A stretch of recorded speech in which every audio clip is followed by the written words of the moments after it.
All right, man. Episode 3. It's a gorilla. Got a special guest tonight. All the way from Eugene, Oregon, the mean streets of Eugene, Oregon. We're gonna get to you. Hey, we're gonna get to you in a minute, nigga. Okay? Mean and green. But nah, first and foremost, want to deal with this Monique. You ain't seen the interview, Monique? I did not watch. Y'all niggas, man. Sleep. Y'all not right, man. I thought it was just gonna be a long interview. Listen, Monique, man, she bodied Charlemagne the God for about 35 minutes straight. It was powerful. And everybody should be on Monique's side right now. Go into it, Cap. So again, man, I reached out to, but first of all, excuse me, she reached out to me and let me know about the interview. I seen the thumbnail, searching through YouTube. I'm definitely a YouTuber. So, That's right, big YouTuber. After giving all praise, honor, and glory to the Most High. That's right. I'm on YouTube, so That's right. He let me know, definitely something I needed to watch. We checked it out. We come back. We talking about it. I had to stop mid-sentence. I said, first of all, we missing one of the most important parts of this interview, and that's how Monique was reverencing her husband as the powerful black king that he is. That's right. On multiple occasions throughout the duration of the interview, she referred to him as daddy. Mm-hmm. But the way that she did it, that was cold. But the way that she was doing it, I'm talking about every time she said it, it was in such a way that not only did you respect the way that she was reverencing her man, I'm talking about it made you want to go home and just definitely love a woman. That's you know right. what I'm saying? That's A black woman, let me let you know that. So she's definitely putting on for the sisters right now. And if the sisters can definitely follow in her first steps and allow her to take lead, in terms of pioneering this resubmission to the black man. That's right. I'm looking at 2018 as a great year. That's right. So that's first and foremost. But getting into the content of the interview, man. First off, Charlemagne the God, as we've already known for some time now, is a straight coon. Charlemagne the Coon. All right, Charlemagne the Coon. Is it what we're gonna call it? See the Coon. They, Monique's husband, Sidney, and Monique clearly established what the interview with Netflix was predicated upon. He chose to focus on, you want $20 million like Chris Rock and Dave Chappelle. You want $13 million like Amy Schumer. Sidney came on and was clarifying a lot of things. Sidney, her husband, is Monique's manager. So he's dealing with, the business side of her career, dealing with the contracts and the negotiations, so on and so forth. He was present during the interview or the meeting with Netflix and a representative from Netflix. He clearly stated that the negotiations were not based upon her being able to draw a crowd, seeing that Amy Schumer, I guess, has sold out Madison Square Garden on multiple occasions. So did, Chris Rock and, his resume, so on and so forth, as well as he emphasized Dave Chappelle doing 1,500 specials and selling out Radio and Music City Hall on multiple occasions, throughout or before he got the contract or the deal with Netflix, right? Before he made the big bucks. Before he made the big bucks, which, we all agree that he definitely deserves the big bucks. Dealing with the kicked her right in the pussy joke, all right? Amazing joke. And we don't take anything from any of them except, the white dog that they offered the deal to. So, again, they clearly let them know what the meeting with Netflix was about, what was discussed. He chose to ignore it all, and he wanted to focus on, pretty much just attacking Monique, And I'm not going to lie, when I first heard about it, I definitely thought that it was a bit extreme. Boycott Netflix, okay. But after listening to this interview, niggas are thinking about what can they do and chill if they boycott Netflix. You see what I'm saying? It's going to interfere with a lot of potential adultery that our people want to commit, pretty much, okay? You done called your homie's girl over, all right? Netflix, chill. That's how you lure her in. And now you got this black woman, all right, who's a reverence in her husband, is down for her husband, is telling you to now boycott, oh man, you can't even understand why she would tell you something so heinous like that in your mind, all right? That registers as something just so, something so just wrong and foul, but don't realize how this black woman is suffering, you know, in the industry that she's in, that is, you know, ran and controlled by white devils. Child molesters. And child molesters, pedophiles, all different type of sick dudes, right? Debauchers, dude.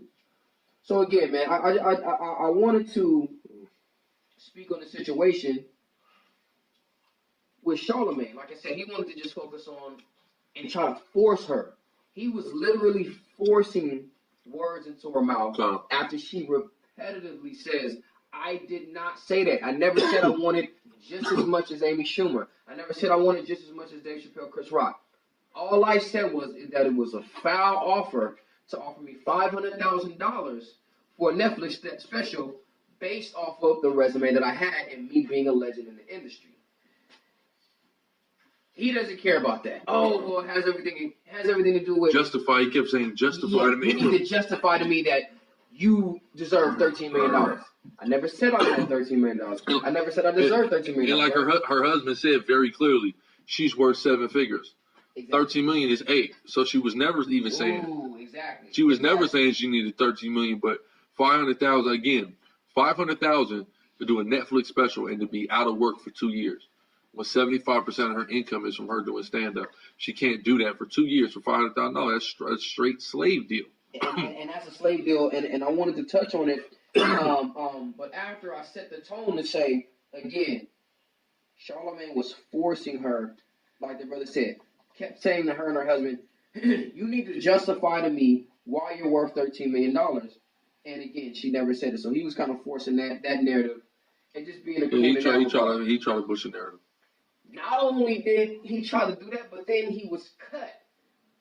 Because her husband, Monique's husband, asked Charlemagne, did you read about how the interview went down? He's like, oh, well, I read some of it.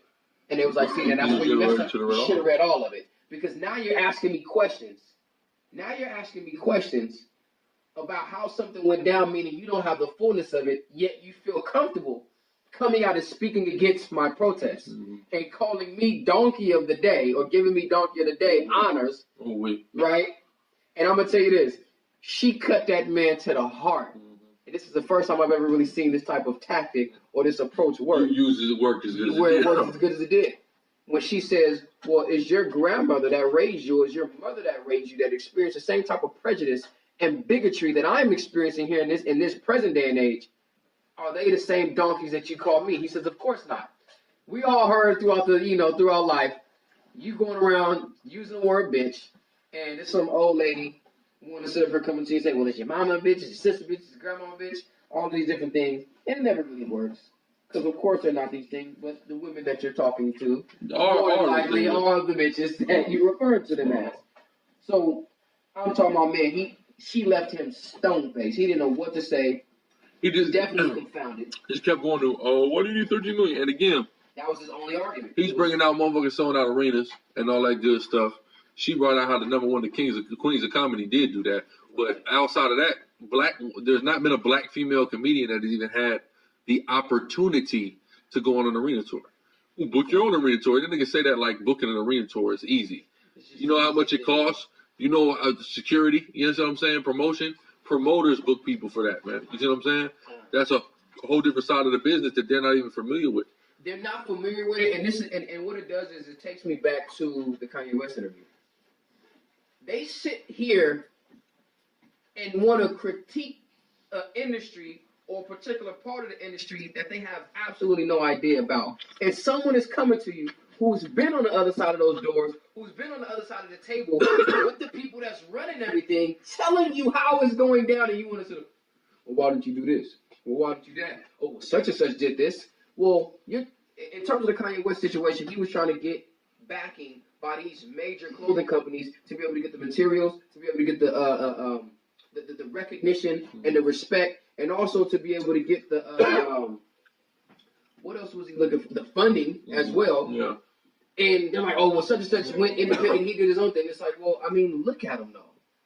Compare him to somebody like a Ralph Lauren that he's trying to get in, you know, into the field with. He wants to build his brand up to that. I feel like he ended up doing it through Adidas, which pretty much they all sitting there looking dumb as hell right now because he ended up accomplishing it. But it trips me out how they sit back and start making comments on things that they have absolutely no idea about. Because they always want to talk, well, why don't you just go independent? Why don't you just do it by yourself? Charlemagne, why don't you just get off of damn the Breakfast Club and Revolt's coattail, teat, and go start your own? Yeah, exactly. Since it's so damn easy, you go start your own, and then it goes back to what? The Dame Dash interview, because now you got your own, now you can give people jobs, now you can start calling shots, doing so on and so forth, since it's so easy. Mm-hmm. But it's not that easy. Exactly. So again, you use these false equivalencies, you use these the de facto claims to sit up here and try to, again, demonize this woman and give yourself a platform or something to talk about. Man, she cut that dude so damn bad. And then to turn around and say that the 500,000 was still bullshit. For him to mention it one time, Envy and Angelique kind of reiterated a few times, but not enough when it was relevant. They came in and said it was about. Well, Envy was damn near silent the whole time. Envy was damn near silent. And towards the end, he kind of came out and was like, okay, Monique, but even then in business. And again, they all made good points, but they were making points outside of understanding how the interview went down. Yeah, exactly. That's what they're feeling to realize. That one, it wasn't a negotiation. They're like, negotiate. Counteroffer. He said, nigga, let him know from jump if this wasn't a negotiation. There is no counteroffer. I got $500,000 for you, and that's it. And because again, the same way, you can kind of tell how the interview went with Netflix. The same way Monique and them and her husband was confounding Charlemagne and them, they was confounding the Netflix crew. The Netflix crew and representatives decided to go out and watch a Monique interview. A Monique stand-up. Stand-up, 2 nights in a row. 2 nights in a row, standing ovations, sold-out clubs. Now, of course, that's not an arena. There's not anything like that. But it's showing you the type of relevance and the skill set that she still has here in this present day of time. You get a standing ovations, I ain't gonna lie, man. I ain't getting nobody no standing ovation. Hell no. I ain't gonna lie. When you look at the Dave Chappelle stand-up, the Chris Rock stand-up, he barely got a damn standing ovation. And that's the special he chose to publish and put out to Netflix. He barely got a standing ovation. So I think that definitely speaks for itself. But at the same time, I'm telling you how the interview went. What were they basing the offer off of? If they came to you and said, listen, we don't really feel like you can, pull a crowd like that. So this is what we're going to offer you. Hey, it'll make perfect sense. Boom, okay, then we can kind of use a different tactic or a different angle to try to get more money. Mm-hmm. Cool. They never acknowledged. They justified giving Amy Schumer $11 million. She went back with a counteroffer, ended up getting $13 million. They used what?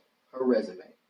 They used her resume, and when Monique tried to come in and use hers, it wasn't enough.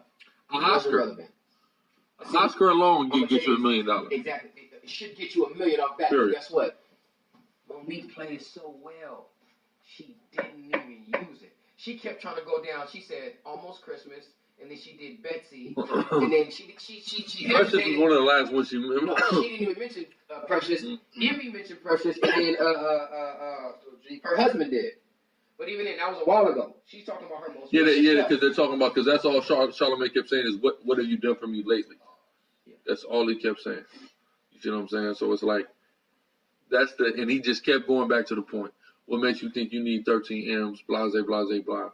And nobody said that she needed 13 M's. And she was giving Charlemagne so much, but she said New York changed them. Number one, she said it's not this humble down south boy that I met on the elevators some years ago. But also, the illest part, my favorite part of the entire interview, and number one, like she said, like, bro, like, discrimination is real. And Charlemagne kept going, yeah, it's real. They discriminate against women. They discriminate against black people. They especially discriminate, or there's a unique discrimination that black women are affected by. But it's not this time. Not this time, and you can't use this. I feel like You know what this dumbass dude had the nerve to say? He was like, these are real issues going on, and I feel like you're just taking this isolated situation and trying to make it something. I said, well, I mean, if she would have waited, and then for this to happen to a Tiffany Haddish, or for this to happen to, you know, any of the other black young comedians coming up who might have that draw power, just hilarious, and then she comes up and says, then she'd be wrong there because you're like, Monique, you should have said something about this shit a long time ago. Why do you want to now come and try to join up with? Listen, it's a bunch of individual situations that come together and it turn into a big situation. Exactly. How the hell are you gonna sit there? That's when I knew he was coming. Hands down.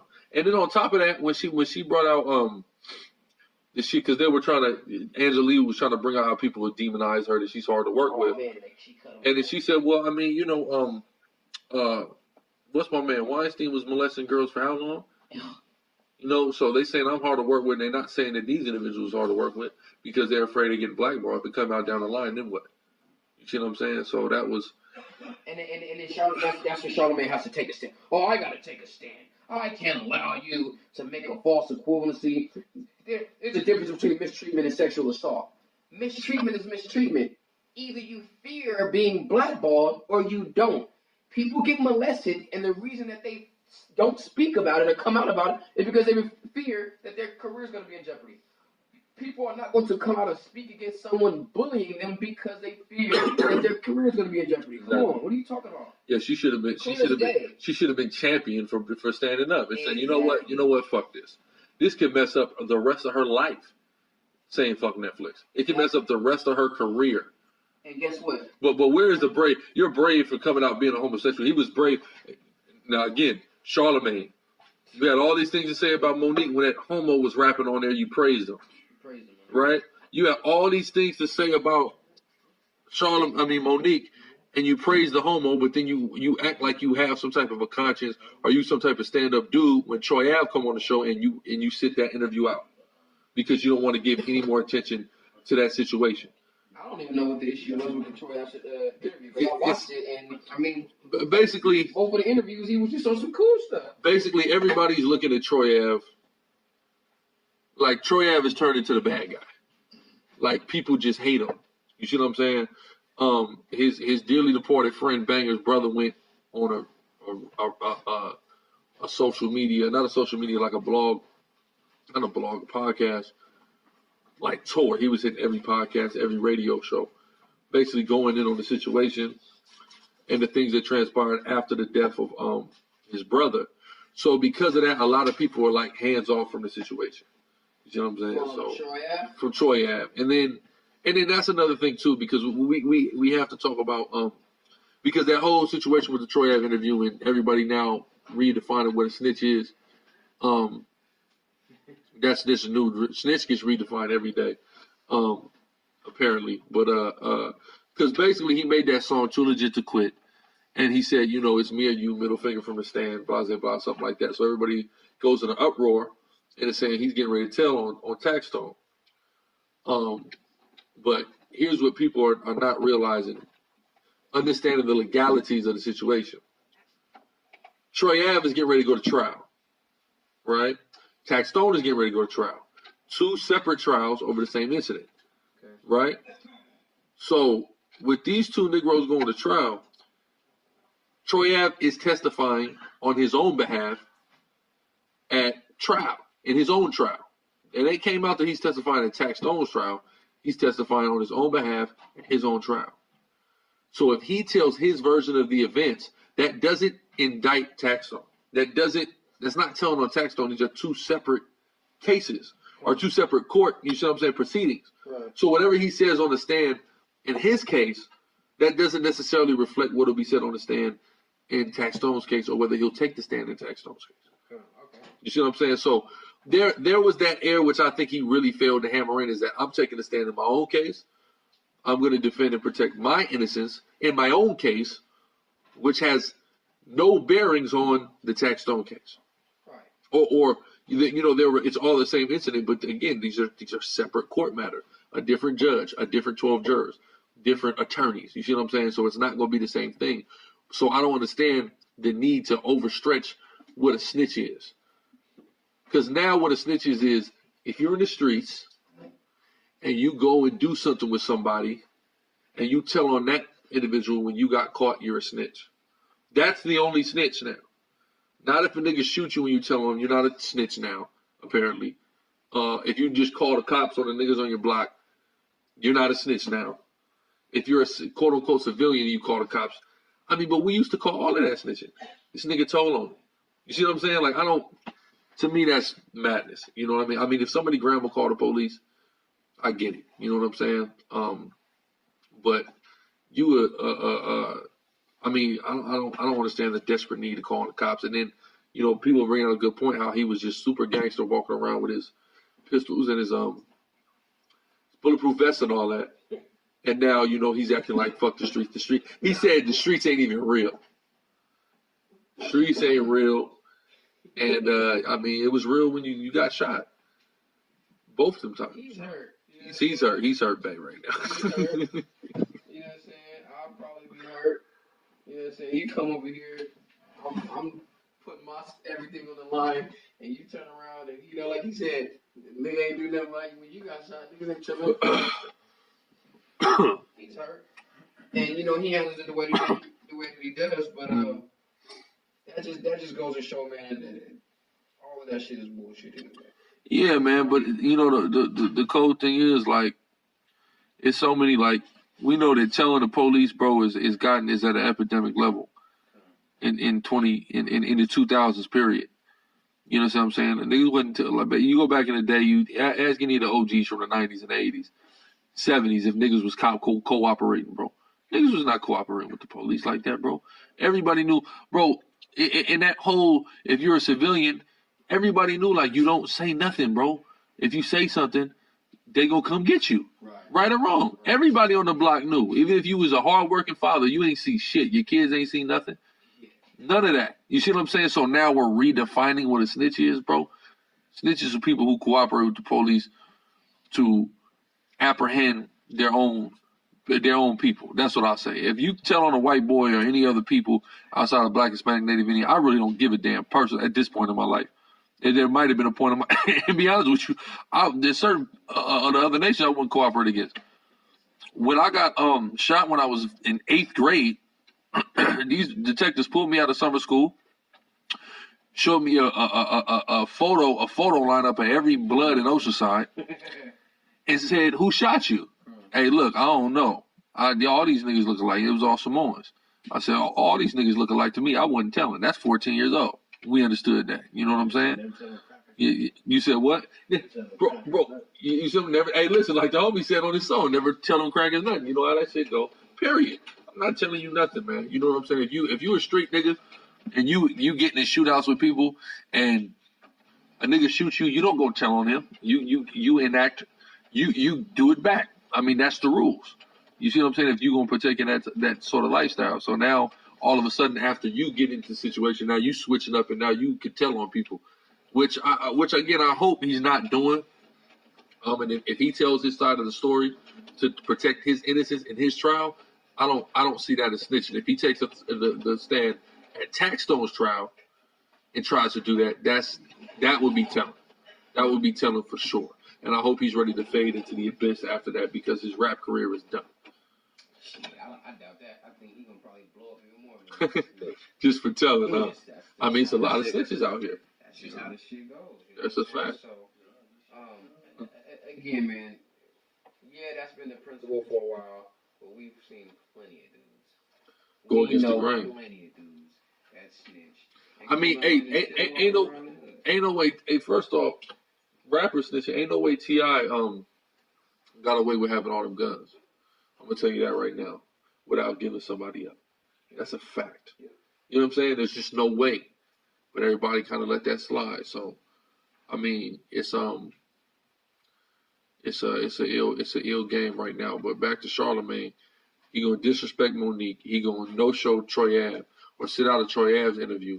But he's gonna let the homosexual rap say whatever, all the gay bars, and smile and laugh and praise him. And that's how you know he's got that's madness. He's got the strings tied to his arms. He's a Yeah. You know what I'm saying? And like she said, and like Monique said, white man said this is racism and this is discrimination. Latino man, this is racism and this is discrimination. Black people just can't get it. Black people can't get it. Going through the most racism and discrimination on a day-to-day basis, you just can't get it. You see what I'm saying? You know, it's you need to just chill out, relax, let it go. Be happy with what they give you. Yeah, you didn't deserve it, and you know, just cool it, man. And I ain't gonna lie, I appreciate what's the dude named Envy? He didn't say nothing. At the end of it, well, I appreciate him to a degree.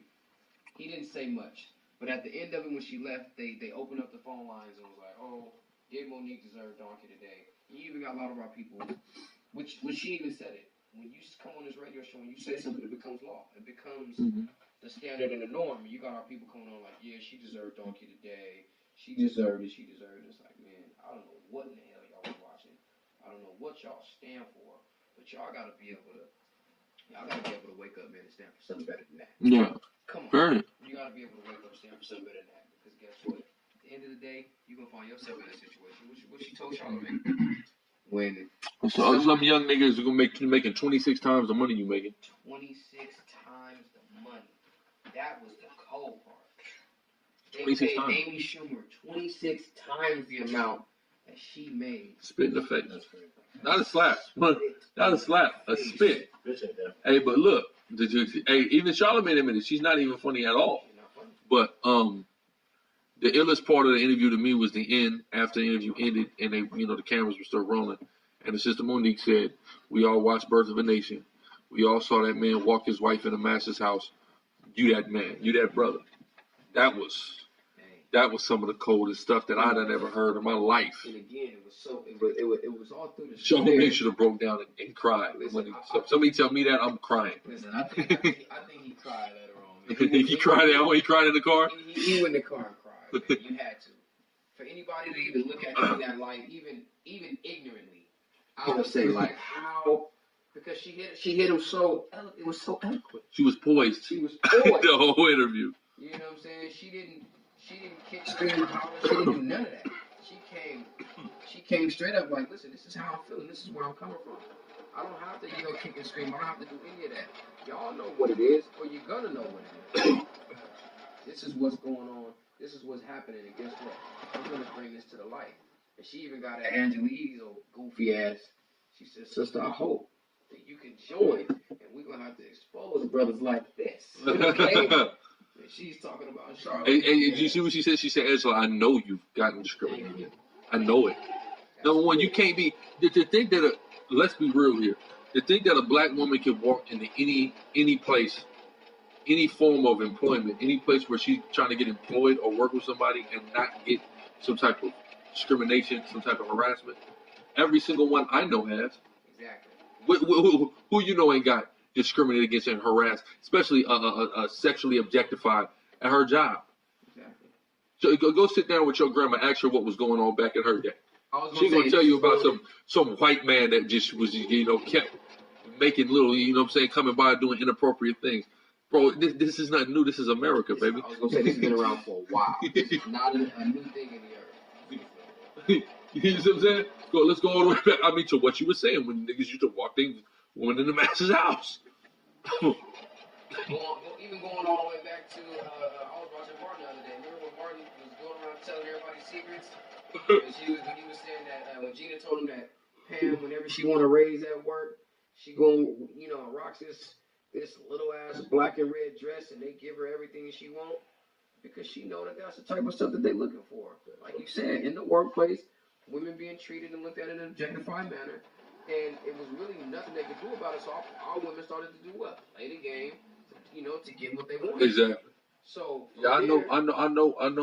It's one particular girl.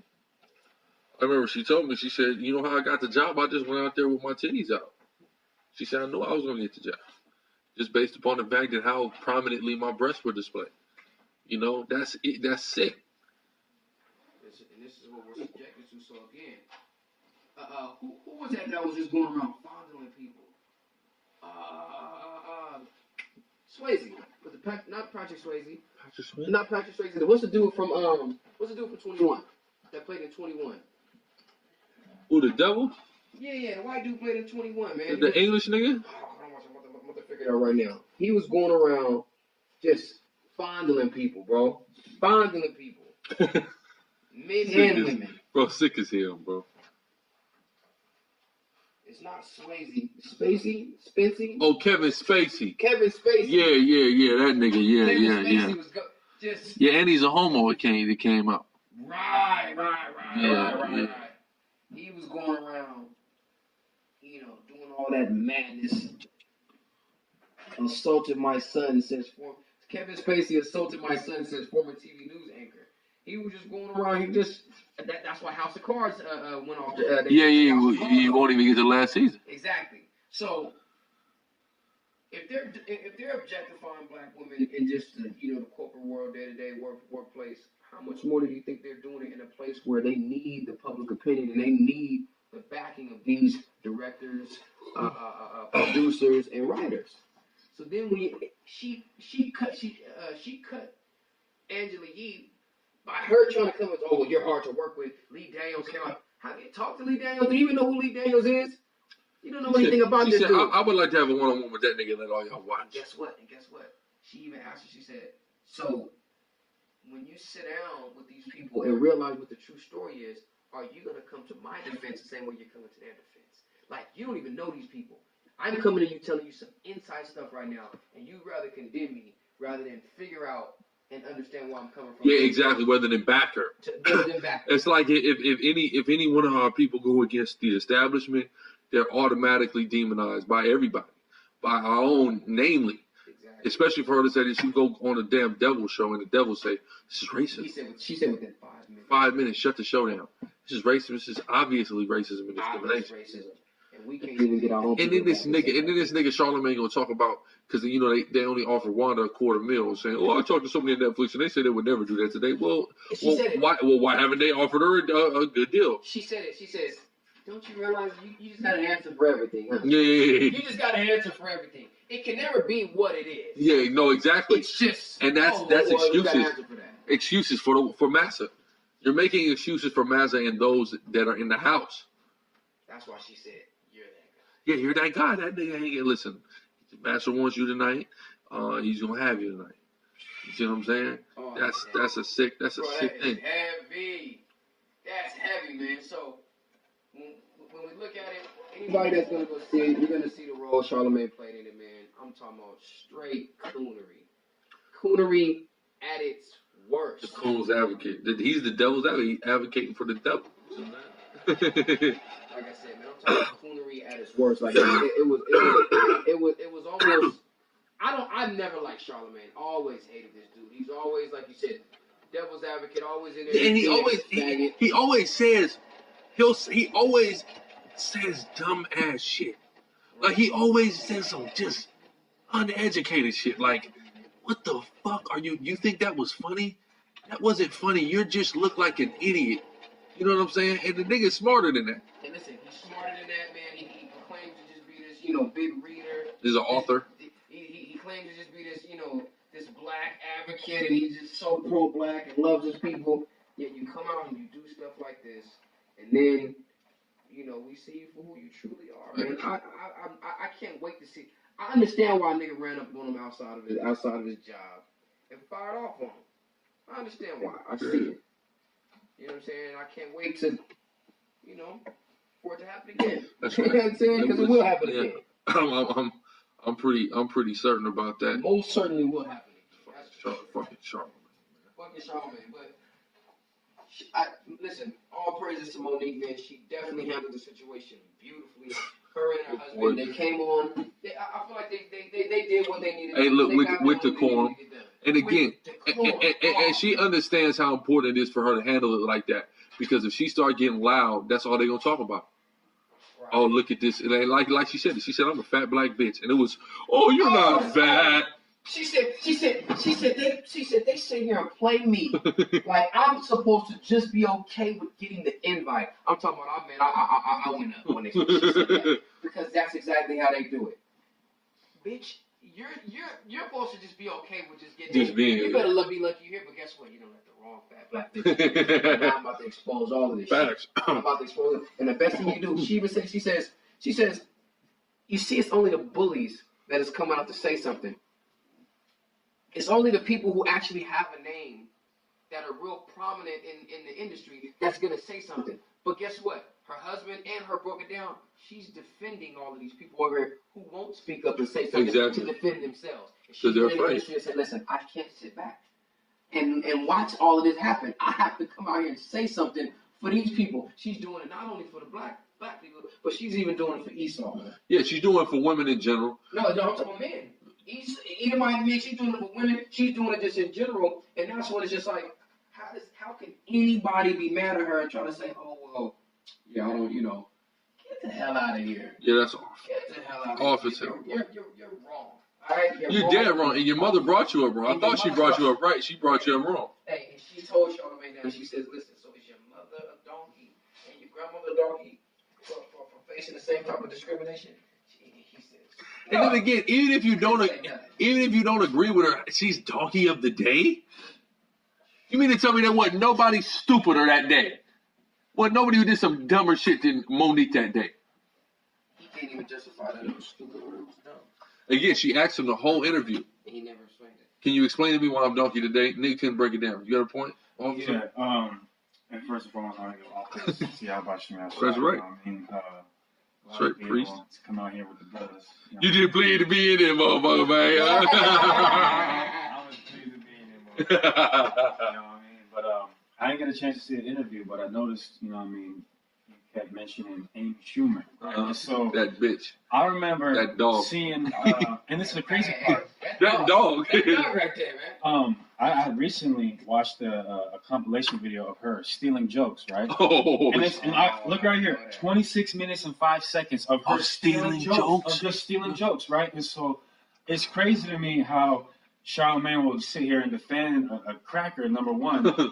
But number two, a cracker that steals jokes. You know what I mean? All they can do is steal. And you know what I'm saying? And so she's getting paid $13 million. Why ain't Charlemagne talking about, backing his sister? Yeah. You know what I mean? And he's saying, why is this joke stealing? You know what I mean? That's got a half-hour compilation. Hey, look, all you had to do was type her in on YouTube to find this. All right. Amy Schumer, and then next thing pops up, stolen jokes. Oh, I'm my not God. Kidding. I'm not kidding. That's the minimal amount of research you would have to do to find out she don't deserve 13 M. Amy Schumer, stealing jokes. Steals jokes. Like, bro. And you know what I'm saying? It just reminds me of scripture. I believe it's in Sirach when a rich man speaks. Everyone hold their tongue, and they'll stole it to the cloud. That's exactly what Charlemagne is doing instead of backing his sister. Well, yeah. I mean, what they're trying to do is they're trying to be objective. They're trying to come from an objective point of view to say, I'm not going to just jump on your bandwagon, Monique, because you're black, or you're trying to use this black woman thing. I'm not going to jump on it. That's why even her husband says, because she's a little bit more upset, of course, because it's been said about her, and her name is the one being out here dragging them through the mud. Her husband kept saying, no, baby, beloved. He kept, my love and beloved. They're making good points. What they're not understanding is that they're barking up the wrong tree. We never said that we never said we wanted 8 figures. I didn't even pay no attention to that. Yeah, 7. He said we were worth 7. 7 figures. For them to offer me my wife $500,000 that she can't do no more stand-up for 2 years, when she would have made at least $2 million in the next 2 years on stand-up alone. Because they said, what's a good offer? Okay, it needs to exceed or supersede what she would make by not doing the deal. Exactly. To even entertain her taking 2 years off for stand-up. Exactly. So what they're doing is they're trying to come from an objective point of view to say, oh, well, we're not playing favoritism. It's not like that. We're not going to just jump on the bandwagon of Monique because she's black and she's playing the black card or whatever, which I agree. They just weren't listening. You're not listening to what I'm telling you. I don't care about nothing. You're not listening to what I'm telling you, dude. Okay? They brought up Amy Schumer's resume. So obviously, I should never be able to bring up my resume to solidify how much I am worth. Then we can go and get into a counter offer. Then we didn't even get a chance to get into a counter offer. You offer me $500,000, I frown on my face, and I say, how in the world are you going to offer me $500,000? But You're giving this person this much, giving this person this much. This doesn't make any sense. How are you gauging the two offers? Well, and then on top of that, again, like she said, they said that Netflix said that they regarded her as one of the legends. One of the legends. So if I'm a legend, why am I getting legend money? Legend money. And this is what she's saying. But guess what? Are they giving her that benefit of doubt? Are they regarding her as this legend, as they say they look at her as? Absolutely not. They looking at her as this poor black bitch that's been sitting here getting blackballed by a lot of people in the industry. And guess what? You need us now. You need us. So take this little $500,000. Take this little $500,000, all right, and shut your ass up. And be shut happy. the hell up and be happy. And guess what? You know what it was? Everybody's been dragging her name through the mud because she's been saying she's been blackballed for a while. Yeah. Long before Netflix even came in, the last time I even heard about Monique was, I'm being blackballed in the industry. And I'm like, wow, like I didn't even know. Why? Yeah, like why? You know what I mean? Listen, because you ain't really seen her in too many movies outside. I mean, after she got that Oscar. So you're like, damn, where the hell Monique been? Oh, she hasn't. Damn, they blackballing her like that. That's foul. So that's what you hear about. Then, come to find out after that, now the Netflix thing is coming up. Okay, so Netflix is coming up, then the issue coming from there. So it's like, damn, why was she being blackballed? Because people start going around saying that she was hard to work with. You know, on So top now, of that, guess what? So real quick, now guess what? We can come in with this lowball offer, knowing she's gonna actually really have a draw, but we can use her being, or you know, the rumors that's going around her being, pretty much her name being tainted and tarnished. Now we can use that to say, well, shit, nobody wants to work with you. I can give you $500,000, something cheap, something lowball, and then make hella money. People gonna be wanting to sit up here and subscribe and do all of this to get all of this bread from Monique, or you know, they gonna get all this bread from Monique, drawing people to Netflix, and then what? We done came up. and this is the thing like too. she was desperate. And this is the thing too. Why they could have offered her more money. Who knows the Netflix budget for comedy specials? It's like what, $500 million? $500 million. $500 million. You mean tell me you could? You know what I'm saying? No, that's that's 9 figures count. You got $500 million, 500 M's, and you can't just give me a couple. You can't let me get 3. Let me just get 3. You could have gave me 2.5, and listen, that's, you know what I mean? That would have been good. That would have been a $500,000 bonus. Boom. And that goes right into have you mentioned, right? Basically told her, take this $500,000 and be quiet, right? What's that Fox News, that white woman, Laura Ingalls? Shut up and dribble. Shut up and dribble. That bitch. It's the same damn thing. You know what I mean? They just want niggas and Shut the hell up. black men and black women, Hispanic and Hispanic women, Native American men and women to go to the plantation and just shut their mouth. Man. It's this money and shut up. Yeah, it's a reminder like that's it's an important reminder to so-called blacks and Latinos because nigga, slavery didn't end, bro. You know what I'm saying? That's the first thing that needs to be understood. It never ended, and shit like this is a prime example of how we can say we are still in slavery. We are still found in our enemy's hands because look at this. Like you going in there and you're expecting fair treatment. Right. You know what I'm saying? But it's not. And on top of that, now look, he was talking about Gary Busey. Remember what Gary Busey said about her? But because Gary Busey was like, I want to defend my friend and blah blah blah. But she said that Gary Busey went to Netflix and Netflix was like, we ain't got nothing for you. Gary Owens, Salakia, not Gary Busey. We ain't got nothing for you because you're a white boy that appeals to a black audience. That was I ain't got nothing for you. That was cold. Meaning what? We don't give a fuck about the black audience. Right. But the thing is, they look at all the bullshit movies, black movies that they put on there, low budget ass, rinky dink ass movies that they put on there. I can definitely That's really all. But see, when you think about it, what black movies do they really have on Netflix? Bullshit. A lot of bullshit. It's always the low budget ones, right? Or they started really trying to bring in the Euro black films. You know, all of these like Top Boy and stuff like that. Top Boy and all of these, you know, overseas, which is cool, man. I didn't know we was even popular over there like that. But when I thought about it, I said, damn, this is what Faison was talking about. Dave doesn't really appeal too much to the black audience. That's why they're gonna give Dave and Chris that. The white people love them niggas. Chris is more to the black audience, but he's crossed over. Listen, niggas. He has a big white following. Yeah, niggas like him. We like Dave. We like Chris, but white people, again, that just goes back to the whole thing with I'll always bring this up when dealing with the crossover audience. That's when Eminem wanted to fall back from music, Him and Dr. Dre went and got 50 Cent. And Eminem stood next to 50 Cent. You know what that made? White people said, oh, he with him? I'm with him. And then 50 Cent was able to come back to back and sell 20 million albums. Something niggas was not doing. Nigga went diamond. Nigga, I want to say Get Rich or Die Trying is at like 13 million right now. All time. You know how he did that? From white people. That means white people went out and bought your albums. He had a video game. He had a fucking video game. Blood and Sand. This dude, he had 2 video games. Yeah. What's that? 2 video games. Yeah, 2, yeah. One of the biggest movies of that year, Get Rich or Die Trying. But also, he was the first rapper to perform in Estonia. Niggas don't even know where Estonia is at, bro. That's a country of 100% white people, bro. The nigga had a 16,000 person stadium full of white folks in Estonia. I don't know what Estonia is. Somewhere in Europe. A country so small, it don't even matter. But remember when he performed in Africa? Who seen the video of him performing in fucking Angola? Bro, them niggas brought a tank out, bro. The Angolans rode this nigga in on a tank to the stadium, bro. You know how he was able to do it, though? Because he had the white boy cosign. That's how he was able to do it. So them white folks have always been dedicated fans of his. So he's always been able to perform consecutively, even with the inflation, you know, because we know records don't sell like that no more. But even when he puts something out, it does good compared to where the market is at. You know what I mean? He ain't doing people looking at it. He ain't selling 11 million no more. I mean, he can't. Nobody can. Taylor Swift can't sell 11 million. Nigga, what make you think you can? You see what I'm saying? But you know what I'm saying? He's gonna do his thing. So that's even like a Kendrick. Kendrick got a huge white audience, bro. That's why he's seen such success and shit. And that's not a knock to Kendrick. Not a knock to 50. White people just like you. White people bump DNA, not realizing that it's a diss song to their entire race of people. They love DNA. They know every word. And they don't realize that he's talking about you. You know what I'm saying? Like you have no idea what's going on.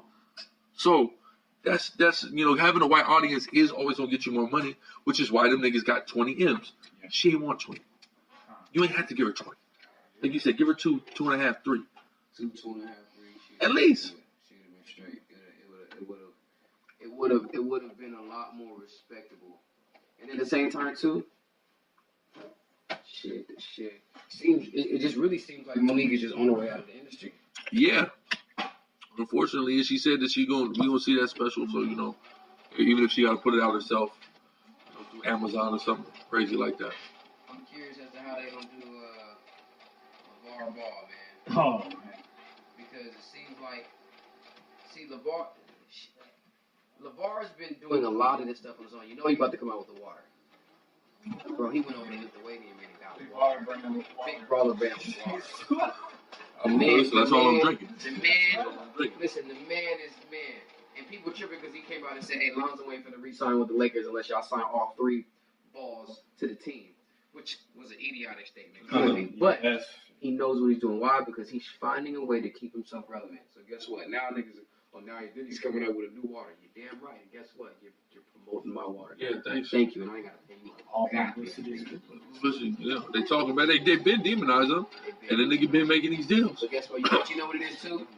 You know what it is too about LeVar Ball? He's smart in the mud. It's because he's loving the shit out of that white woman on that show. Oh my God. Yeah. Can't nobody say and she's nothing. a cripple too. She's a cripple. Oh, he's nursing her back to health.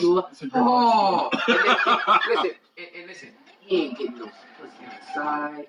He ain't got no side hoe. He ain't got nothing. He just loves this crippled old white. Yeah, and they gonna champion him for She that. can't even talk. She, like that nigga from She can't even Get Rich or Die Trying. Malcolm X. Well, she like remember Skeleton Key? Skeleton Key after they were having their strokes when they was doing the switch of spiritual switch. When niggas couldn't talk after they did the switcheroo. You know what I'm saying? So, bro, I'm talking about, listen, I brought LeVar up to say she could generate her own buzz to be able to put her own special out, but it's definitely going to have to be in a way, where she's got to keep this buzz up, and then she's going to have to speak on all these things in her stand-up and make that jump funny. She's going to have to do it that way. But she, you know, her social media, she's got a pretty good social media. I think the dude was saying something like, she had like 800,000 followers, so she's not doing that bad. And hey, look, she might have to put the shit out for free and get it on some fucking advertising or something like Yeah, that. yeah, have somebody sponsor it. Maybe a sponsor or maybe like a slap of the face to them. Like, y'all really thought y'all had me. You know what I'm saying? Y'all thought y'all could come disrespect me and take me out and my people wasn't gonna support. And I don't know. You better go to the gay community. Well, hey, that's what what's my man? That's what 6ix9ine is doing. I mean, people see this rainbow hair and not realizing what the nigga's doing. He's saying, gay people, look at me. Look at me. This is why he's getting 30 million a video. 30 million views a video. Why? Getting the gay community on your side. I remember when the gay community had a lot to do with Nicki Minaj's success. Because she pretended to be a lesbian or to pretend to be bisexual so much on her ascension. If y'all go back and watch some interviews, she's always talking about liking girls. Listen, there's not a gay bone in that girl's body. There's not. You know what I'm saying? But she exactly. She's not a batty gal. You know what I'm saying? But she did it enough to say the gay people got. How do you think Lady Gaga became a fucking global icon? Global. Gay people, bro. Sure. You know what I'm saying? So that's all that nigga is doing. With the rainbow hair and everything. You know what I'm saying? It's clearly what everybody's tripping on her for having it, not realizing it's called a marketing ploy. You know what I mean? I wouldn't co-sign doing nothing like that. That's madness. You know what I mean? I'm not with that. But he's clearly just doing it for marketing to get gay people to like him. You know what I mean? Period. First thing he did was go over to Europe and get popping in Europe. That's before we heard his first record in America. The nigga was on in Europe, which is genius. Go over there, get the white folks, get the gay folks. And you know what you're gonna do? You're gonna be able to sit at the table and say, "Look at how many views I get." Tekashi, yeah, they say he's already like a megastar in Europe. That's how you make it in this society. Because I don't know if y'all remember Tim Hardaway. He made a statement. He was getting interviewed. He said, "I hate gay people."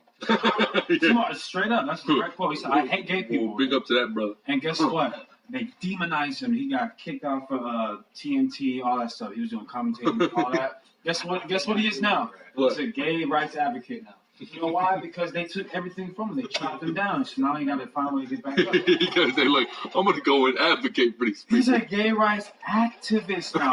After saying, you know what, yeah, I hate gay people. Direct quote. That's exactly what he said. Well, that brother was in the spirit up until he got blackballed. I found out some of my best friends were gay. Shaq. Yeah, nah, bro. But that's the world that we live in. That's why everybody on every interview got to go. There's nothing wrong with gay people. Just don't do it around me, or just do it over there. Leave me alone. There's nothing wrong with it, nigga. Nigga, and you know it. It's going off. Knowing you got something against these gays, but you got to play the game because. Like Fat Joe said, the gay mafia is running the industry behind closed doors. Right? Ali Vegas brought that out on Doggy Diamond show. Yeah, that's damn right. He brought that out that you gotta let them niggas grope you before you get into these elite parties when you make these deals. Damn that, and then who knows what's going on? They have something called a debauchery party. Literally, it's called a debauchery party. What's going on at a debauchery party? It's very simple. Debauchery. Basically, you know what I'm saying? You either they say people go up in there and some people participate, some people just spectate. You know what I'm saying? But which is gay. That's madness. You want to go in there and watch the shit. That's pure and utter madness.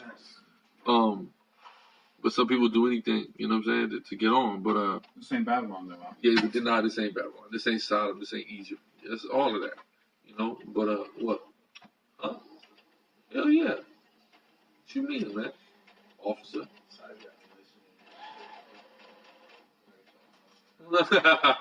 He's off. That brother's off. But it's funny, man, because it's funny that you mentioned Tim Hardaway, because I ain't gonna lie, man. I think Tim Hardaway would have. I think he'd have been a good addition to the original Dream Team. Well, that's which brings me to my next point. Listen. You see the segue? Yeah. Great segue, right? Because Tim Hardaway would have been pretty good. I like Tim Hardaway better than damn Chris freaking Mullen. John Stockton. And well, I can't say I want Tim over John Stockton. I just realized this now. This brother just told me. John Stockton is the all-time steals leader in NBA history. John Stockton? Yes. You know what that proves? The white man Esau, he's a thief. He's a thief, the greatest thief. You didn't tell me anything. Great guy that came by now. Hey, let's know. He didn't leave any grapes. He stole every ball he could. That's right. Showing you that the black man is really a small-time thief. Right. The white man is the major thief. Bro, he's up on Chris Paul by like damn near 2,000 steals, bro. That's insanity. But make your case, Hassan. No, real quick. Oh, go ahead. I can't put Tim Hardaway, even though he is the point guard, I can't put him over John Stockton because, of course, that's going to put him over Isaiah Thomas. Yeah. Who should have been there. So should Shaq. Shaq should have been there too. No. No? Okay. I don't think Shaq was there. What, 2012? No. 92. 92? Oh, 92. Nah, he wasn't there yet. He had just broke the backboard, though. Yeah, because Shaq wasn't even seasoned then. You know what I'm saying? Shaq was Fair argument. They put the... Shaq came to the league, what, 91? Bro, yeah. He went to the finals the next year, though. But no, that's fine. That's fine. He went to the finals the next year? The next year, 92. Magic versus Rockets, remember? Remember with Penny Hardaway? With the Rockets? Magic versus Rockets? That wasn't that year, bro. 92, yeah. 92, Shaq wasn't on the Lakers? No, I said Magic versus Rockets. Shaq played with the Magic out. Magic. And they went to the finals? They went to the finals. I didn't know Penny that. Hardaway. Penny Hardaway. Penny Hardaway and Dick Johnson. All right, is that his name? Dick Johnson? Horace Grant. See, I honestly don't remember that, but I guess, all right. Yeah. All right, but even then, okay, yeah, and he was definitely inexperienced. But go ahead. So before. So here's the thing. Look at this. Pretty much what we're talking about. Yeah, listen, we're gonna get into it. Look at his roster. Pretty much bringing that up is we're gonna talk about whether or not the '92 Dream Team, all right, The 2012. greatest team assembled Ever. history of the game. Period. Okay. Period. Versus the 2012 Redeemed team. That's what they're called, the Redeemed team. There ain't no redeemed team. There was nothing to be redeemed. All right, they came in and handled their business in '92. They were in 2004. It was a revamp. It was the attempt to reestablish. Who did they lose to in 2004? Spain?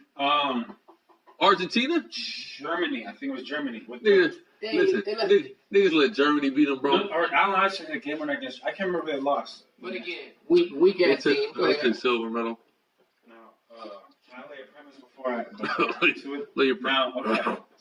The 1992 Dream Team I'm not going to deny, is a great team, obviously. But this is the same 1992 team that lost to amateurs. They lost to a collegiate team. That's not the same. Oh, are they amateurs? Are they professionals? First of all, are they professionals? You said this is the same. Wait. You said this. Question on. Hold on. No. You said this. No. You said this is not answering your question, but I'm saying no. I'm not going to allow you to say that and then try to divert it with the question. Okay. Make that statement again. You said this is the same team that lost to amateurs. This is the same 1992 Dream Team that lost in an exhibition match. Got not just lost. Got their ass whooped. Scrimmage. It was a scrimmage. Amateurs. It was a scrimmage. By college kids. You have the footage? No one has He's to talking about first-hand He's talking about Grant Hill. He's talking about Grant Hill now. I got 2 and 3. What did you say? Charles Barkley. Wait. You're talking about with Grant Hill and then when they first got established. Yeah, whoop their ass. Man. Now, hold on. I say that. I can't believe I say that to say this. Dude Hold on. I say that to say brought that up. Yeah, Go ahead. Now, that's the only argument. Did they come back and kick those college kids' ass? Yes, of course. But, hold on. The fact that they could allow themselves to lose to teenagers, a lot of them teenagers, it proves that they couldn't beat a team that I would argue, I'm going to argue and prove that is clearly better than any other team assembled. Now, first of all, only thing you're proving to me is that they just got the best of them during practice one day. Oh, okay. Come on. Bro, they didn't get up to jail. They hadn't played together yet. Bro, we're talking about 10 aces. Okay. Alphas. First ballots. Damn near the whole team is a first ballot Hall of Famers. No, I agree.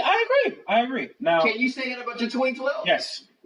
So you're saying let's pull up the roster. Okay, I got the roster right here. Don't worry about it. Dwight Howard's the first ballot He's Hall on of the Famer? team. He's on the team. Dwight Howard was on the 2012 team. No, 2018 was on that.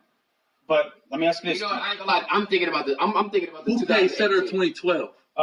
Jermaine Chandler, Defensive Player of the Year. Yeah, he's definitely not a first ballot Hall of Famer. I said most of them. I didn't say all of them. Now let me ask you this: Your starting 5, 1992 Dream Team. Who was it? Give me a starting five. It's, Magic at the one? Listen, Okay. Magic Johnson, Magic, Michael Jordan, Michael Jordan, Scotty, Pippen, David Robinson, Charles Barkley. David Robinson, and who? and I Charles believe it's Barkley. Patrick Ewing. No. Patrick Ewing. No. Charles Barkley. Barkley. Barkley started over Carl. Yeah, they put who they put at the five? Ewing. No, David Robinson. Okay, cool. Now watch this. Now this is where brothers and sisters that's listening, this is where this is where he's about to get confounded.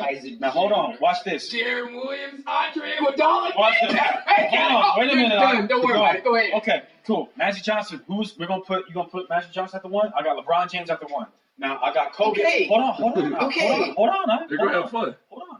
I got LeBron James is guarding Magic Johnson. Go ahead. I got Kobe Bryant at the shooting guard guarding Michael, right? Those two going head to head. Now then I got Durant on old boy. At 3. I got on Scotty. I'm gonna put, since you put Barkley at the 4, I'm gonna put Carmelo Anthony at the 4. Who do you got at the 5? 4. He plays at the 4 right now. Against who? Against Charles Barkley. Okay. Now, who's your center? David Robinson. Okay, I'm gonna put Tyson Chandler, defensive player of the year on him. No, hold on. Defensive player of the year? Yes, now hold on. You do realize this is the same man that I understand. 71 points again. I understand. NBA history. Now, hold on. He's the last man to do I it. understand that. That's Now, 71. hold He did it twice. on. He did it twice, but they really jipped him on Hold on. Now here's where I'm gonna get the bust of you. All right. Now hold on. Let me bust. Your bench is horrible. It's horrid. Now I'm gonna explain to So you. listen. Hold on. Wait. Hold on. Bench is horrible. Let's see who's on the bench. Listen. John Stockton. Karl Malone. Yep. Clyde Drexler. Wait. John Stockton can't come in and hold down on the second team? Hold on. You didn't know who's on my team. Don't worry about it. Go ahead. Hold on. Clyde Drexler. Larry Drexler? Bird. An ace? Larry Bird.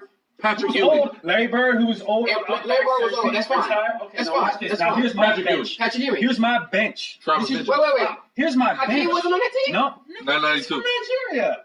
Or wherever the hell he's from. He's a Hamite, probably. First of all, Hakeem is not a damn man. Whatever he is, he ain't on the USA team. Arguably one of the best centers. I agree, but hold on. But now that's your. Now here's where things when the starters go out and the reserves go in. It's now we're gonna start to increase the league because we're already gonna be 6-10 points. Bro, But now hold on. Bro. Yeah, They Anthony gonna be up Davis. 10, bro. Hold on. He said they're gonna be up 10 when the second unit come in. But wait, hold on. You got John Stockton as your backup point guard, right, Cat? Yeah, John You know who my backup point guard is? Russell Westbrook is my backup point guard. I got LeBron guard Magic at the point. Wait, hold on. Wait. LeBron is at the point guard. LeBron at point guard. Hold up. Name your starting 5 again. LeBron at 1, Okay. Kobe at 2, Okay. Durant at 3, Okay. Carmelo Anthony at 4, and Tyson Chandler at 5. Look at this. I'm gonna put Anthony Davis at 5. I'm gonna put Anthony Davis I'm at gonna tell you 5. this. Anthony Davis is gonna get destroyed. Bro, David Look at the Robinson. numbers, bro. What are you Look at the numbers. about? Look at them right now. Look, watch this. Anthony Davis averaging 23 and 12 right now. First of all, With 2 blocks. listen, first of all, in a what era are we gonna play in? It doesn't matter. We can play hand checks, no hand checks. Now hold on. Oh wait. Oh, we're playing hand checks. The game is done. No. See how You we see got that? it? Hold on. Hand checks, no hand checks. Wait. First of all, I'm gonna tell you this. I'm gonna tell you this. These soft ass new niggas ain't gonna last. Wait. I got Russell Westbrook as my 6th man. Or I could put James Harden as my 6th man. Wait. James Harden. Or I could put Chris Paul as my 6th man. Hold on, listen. Listen. James Harden don't play defense. Listen. I'm gonna tell you this, bro. He doesn't. That's I'm gonna a tell you fact. this, bro. I'm gonna tell you this right now. Okay, let me tell you something right now. Mm-hmm. Let me tell you something right now. Go ahead. Go in. What we're gonna do is we're gonna take this thing back old school. There's name one person on your team that can guard a David Robinson or a Karl Malone. Anthony Davis and Tyson Chandler. Now I'm gonna give you this. Your posts, they're better than my posts. I'm not gonna argue that. Because it's true. But from 1 to wait. If my posts are better than your posts, would you say that the guards is damn near even? No, I say my guards outside of Michael Jordan and Scottie Pippen. And Magic Johnson. And Magic Johnson, we can. And Clyde Drexler. But hold on, listen to my guards. Listen to my guards. I gotta go back to the team. Hold on, This is 15 men right here. No, hold on. Kobe. I have Kobe Bryant. We have Michael Jordan. For your Kobe, we have Okay, Michael. you got your Michael. Cool. Who? Now let me ask you this, right? Who is gonna guard off the bench for your squad? Who's guarding Russell Westbrook? Huh? The all-time steals. Good luck. John Stockton. You gonna put John Stockton on Russell Westbrook? First of all, here's my Are you gonna thing. put John Stockton on Russell Westbrook? Here's my thing. This is what you're not I just want to know understanding. if you're gonna put John Stockton on Here's Russell my thing. Westbrook. This is what you're not understanding. And Go what ahead. you're trying to do is you're trying to isolate each individual person as if they play like that on a team full of superstars. It doesn't work Then that they way. play zone. It has nothing to do with niggas ain't never gonna play no zone. So Okay, so it's man to man. John Stockton versus Russell Westbrook. it's not a one-on-one basketball, bro. Bro, I'm telling you, no, hold on. If I got John Stockton guarding Russell Westbrook, it is one-on-one basketball. Why? Because it's ISO Westbrook every goddamn time on John Stockton. ISO. Every single time. So the pick for him, get him open, Wait. it's going to be 50 points from Russell Westbrook. He's going to bust his head open. So when they collapse, who is Russell Westbrook gonna kick it to? Kevin Durant, he's going to kick it to Carmelo Anthony. He's going to kick it to LeBron James. He's going to kick it to Hold on, Kobe Bryant. Hold on, this is second unit. Oh, second unit. Second Oh, unit. it's the second unit. Yeah, this is second He's going to unit. kick it to James Harden. He's going to kick it to Weak. Andre Iguodala. Andre Iguodala. James Harden's You weak. see, he don't want to talk about none of these motherfuckers. Darren Williams, Andre Iguodala, Anthony Davis is not gonna do none of that shit, bro. Anthony Davis was a young buck. Hold on, James Harden, he can't kick it to James Harden. James What Harden, about James Harden, Chris James Paul? Harden. Chris Paul. James Harden. I mean, Chris Paul ain't no spot up shooter. He's not a spot shooter. First off, he can't kick it to Chris because Chris is a point guard. No, he gonna put. Watch. Chris at two? I'm gonna put Russell Westbrook at the shooting guard. I can put Russell Westbrook at the shooting guard. Okay, well then that's gonna change. That's gonna change who we gonna have guarding. They don't even do it. They don't even do a point guards like that. It's a guard. Again, he's leaving out. We're putting Clyde Drexler on him if he's going to two. Who's you putting Clyde No, Drexler on Russell? I ain't gonna lie. Straight up, I'm putting Clyde Drexler on. Good luck. Who's the most athletic point guard of all time? Don't worry about Who's the most athletic point guard of all time? it. Don't lie. Come on, man. Be I'm honest. gonna tell you this. Be I'm honest. gonna tell you this. Who's the most athletic, Athletic, point guard? explosive. Who? They say Russell. It's Russell Westbrook, man. First of all, let me tell you something. Okay. Who's the last person to average triple double since Westbrook? Oscar Robertson. That's 30 years ago. Again, This man averaged a triple-double. It's a different era, bro. It's a different era. Okay. I'm gonna tell you this. It's a different era, and he played on a team where he literally had to do that. So did Clyde Drexler. Not really, bro. But he Clyde couldn't. Drexler had a squad, bro. They was going to the Western Conference Finals. Western Conference Finals down there every year, bro. Russell Westbrook has yet to see that since fucking what was that? It's been 2 2012. years. And It's been 2 years. Western Conference Finals. Yes. Against who? Against the Warriors, and they And- lost. They were up 3-1. They That lost. was That's when the. KD Yes. left. Yes. He ain't been able to do no shit like It's that. been 2 years. It's only been 2 years. He's got damn near the same squad. No, he doesn't. He got minus Kevin Durant, the second best player in the league. I mean, what are you talking about? They're gonna go to the Western. Watch this. I bet you they go to the Western Conference Finals to this year. Listen. The Oklahoma City. Why? Because they have Carmelo Anthony And Paul George and Steven Adams. They're going to the Western Conference Finals. The only way they don't go to Finals. the Western Conference Finals is they lose to the Rockets. That's the only way. They're going to the Western Conference Finals, so you're telling me that they Yes. can beat the Rockets? They beat the Rockets. They're gonna beat the Rockets. The man that... You heard it here first. SICARI. What's the date today, Chief? It's the 24th of February. It's the 24th of February. They're Oklahoma City. No, hold on. Let's get. Is everybody now? We talk about it. I gotta look up the 92. Go ahead. Team, Go ahead. Look, bro. Clearly, Because you got 3 white boys that aren't doing shit on that team. I'm gonna tell you this. You can't say Larry Christian Bird. Laettner's not doing shit. Chris Moore ain't doing shit. Larry Bird ain't doing shit. who's stopping Karl Malone, bro? The mailman. Blake Griffin, the biracial angel, is going to stop Karl Griffin Malone. is not on that damn team. Yes, he is. I just made this shit up. Huh? Look. Blake Griffin over. We gonna put Blake Griffin on. Look. Oklahoma City is in the 5 Blake spot right Griffin now. is I want you to know not on that. That's all right. That's all right. Thunder Blake is. Griffin's not on the 2012 team, bro. Bet. I'm looking at it. Who did he replace? Bet. Who did he replace? He didn't replace nobody. So why is he not on the roster? He's on the roster. Tyson Chandler, Kevin Durant, James 2012. Harden, Russell Westbrook, I'm looking at it right Darren now. Williams, I'm looking Andre at it right Iguodala, now. Kobe Bryant, Kevin Love, James Harden, Chris Paul. I'm looking at Anthony it right Davis, now. And Carmelo Anthony. Hold on. Come on, man. Click. You see number 14 though. That's Blake Griffin. You know Blake Griffin. So who He's a biracial. So what place did he take? Let me see. He didn't take nobody's place. He was on there, but then they added old boy Anthony Davis. And Blake didn't play. No, he got injured. So that's what he ain't on the goddamn team. Okay. Tell this motherfucker to move. He don't count. Tell him He to move. don't count? Okay, cool. Coach, tell him to move. Now hold on. He's Hold on. crazy. Let's go right back to the starting five. Magic Johnson with LeBron James. Who you got in that matchup? Magic Johnson. Hold on. Wait a minute. We're not talking about in their primes. We're talking about 1992 Magic Johnson versus 2012 LeBron James. Wait. Hold on. What was wrong with 1992 Magic Johnson? 2012 LeBron James was better than Magic 92. No, what was wrong with 2012 Magic Johnson? 2012. I mean, 1992 Magic Johnson. There's nothing wrong with him. Thank you. The only reason he didn't retire was because he was scared the nigga had AIDS. Okay, so you got. They were still in the running. They had just went to the finals the year before '91 when they played against Mike because he had the Sixers on. Nigga, what you talking about? Now, hold on, wait. They was in the finals. Nigga, what you talking about? That's a fact. You know what you talking about? So listen, he's coming off of a finals. He's coming off of a final season Against LeBron James. He's not doing shit against LeBron James. Why? Why? Because the nigga cannot shoot the ball. That's why. It doesn't matter. He's fast break offense. That's Okay. You guys. Who's the most athletic athlete ever? Who's the most athletic athlete ever? LeBron James. That nigga is not doing anything. Actually, Bo Jackson. Listen, first of all, predicated upon what?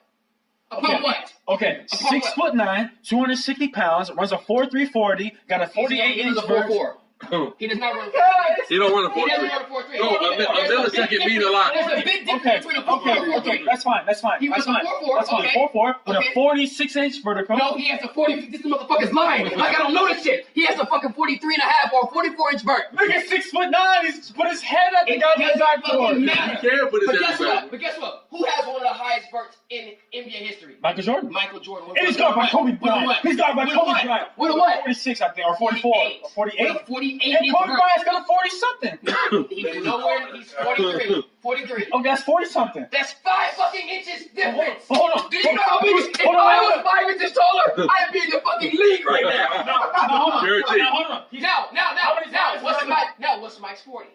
Huh? Mike's 40 our time? I don't know. Probably 4'4", 5'5". 4'4". Okay. So we're talking about somebody who is 3 inches shorter, but jumps 5 inches 3 higher. inches shorter than who? Than LeBron. Okay. But just 5 inches higher. He's not being guarded by LeBron. And it doesn't matter. But No, we talking about most athletic. You're talking about most athletic. Okay. Motherfuckers, no, he's the most perfectly built motherfucker in NBA, in league, in the sports history. Perfectly built. But he's not the most fucking athletic. That's debatable. Okay, that's fine. That's more debatable. agile, jump way higher than this motherfucker, and it's way more athletic. Not stronger, but anyway, that's debatable. How you gonna That's say fine. stronger? How are you gonna test strength? Because the nigga's 200, and he was one time in an interview. He said at one time in his career he was 270. 270. I mean, he's just built like a professional wrestler, bro. He's But wait. He's just a big mother. There's an X factor you're forgetting now. There's an X factor. But even then, go ahead. Who's the X factor? Go ahead. Kevin Durant is the X factor on this team. How? Because I'm Scottie. gonna put Scottie Pippen's That's forehead in Durant's chest. That's great. In 2012, Kevin Durant is. You're looking at Kevin Durant right now. No. Kevin He Durant. wasn't I'm killer. looking at He wasn't 2012 killer. Durant that went to the finals. Yeah, I'm looking at 2012 Durant that went to the And what finals. happened? And what happened? They lost. They lost. So what? They lost. No. It's not about them losing. He bitched out the same way that fucking LeBron bitched out? James. He We're bitched talking out? about He two bitched out? bitches, bro. They bitched We're out. talking about two bitch ass dudes, Look, nigga. bro. Straight up. That's Nobody what on the dream team has Hold on. ever bitched out. Thank you. Show me one person. Even the I ain't gonna lie. Even the white boys on the fucking dream team had heart.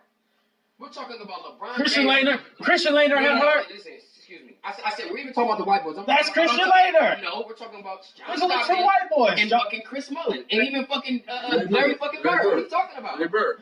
Y'all have heart. Now hold on, wait a minute. Okay, that's great. That's the best thing I can give you is that Okay. they got white boys on the dream Yeah, team. too many, too They got many. too many white. They got poor Hold on, numbers, but bro. again, this is early in the '90s. And it's America. It's America. Listen, Our offense, you're not keeping up with our offense. We have way too many weapons. First of all, listen, you're just talking speak about real weapons. quick. You're talking about weapons. You're talking about weapons, Real right? quick. You're talking about weapons, right? Go ahead. You said, how is LeBron James, or how's Magic Johnson going to compare to LeBron James, right? Yeah. Fast break offense. That's right? fine. Run and gun.